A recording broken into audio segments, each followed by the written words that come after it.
ಒಟ್ಟಾರೆಯಾಗಿ ನೀವು ಆನ್ಲೈನ್ದಾಗ ಕಲ್ತಿರಿ. ಆನ್ಲೈನ್ದಾಗ ಕಲ್ತೀವ್ರಿ. ಓಕೆ. ನೀವು ಮೆಡಿಟೇಷನ್ ಮಾಡಕತ್ತಾಗಿಂದ ಅಂದ್ರೆ ನೀವು ಯಾವಾಗ ಸ್ಟಾರ್ಟ್ ಮಾಡಿದ್ರಿ ಅವಾಗಿಂದ ನಿಮ್ಮಲ್ಲಿ ಏನ್ ಬದಲಾವಣೆ ನೀವು ಕಂಡ್ಕೊಂಡಿರಿ? ಸಾಕಷ್ಟು ಬದಲಾವಣೆ ಆಗ್ಯಾರಿ. ಒಂದಲ್ಲ ಎರಡಲ್ಲ, ತುಂಬಾನೇ ಬದಲಾವಣೆ.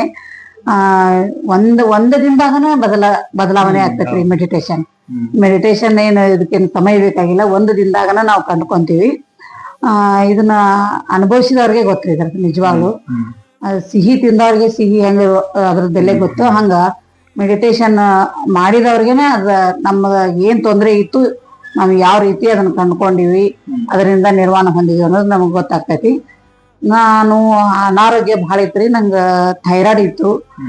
ವೈದ್ಯರ ಹತ್ರ ನಾ ಸಲಹೆ ಪಡ್ಕೊಂಡಾಗ 100 mg ಗುಳಿಗೆ ತಗೊಳಕ್ ಹೇಳಿದ್ರಿ ನನಗ. Life long 100 mg ಗುಳಿಗ್ರಿ. ನಾನು ಇದರಿಂದ ಹೆಂಗ ನಾ ಹೊರಗ್ ಬರ್ಬೇಕಪ್ಪಾ ಅಂತೇಳಿ ನಾ ವಿಚಾರ ಮಾಡ್ತಾ ಇದ್ದಾಗ ಈ ಒಂದು ನನಗ ಮಾರ್ಗ ಸಿಕ್ತ್ರಿ, ಧ್ಯಾನದ ಮಾರ್ಗ. ಈ ಒಂದು ಧ್ಯಾನ ಮಾಡೋದ್ರಿಂದ ನನಗ ಗುಳಿಗೆಯಿಂದ ನಾನು ನಿಲ್ಲಾಗಿಬಿಟ್ಟೇನ್ರಿ.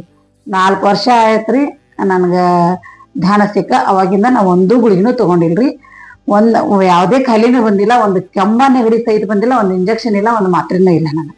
ಓಕೆ.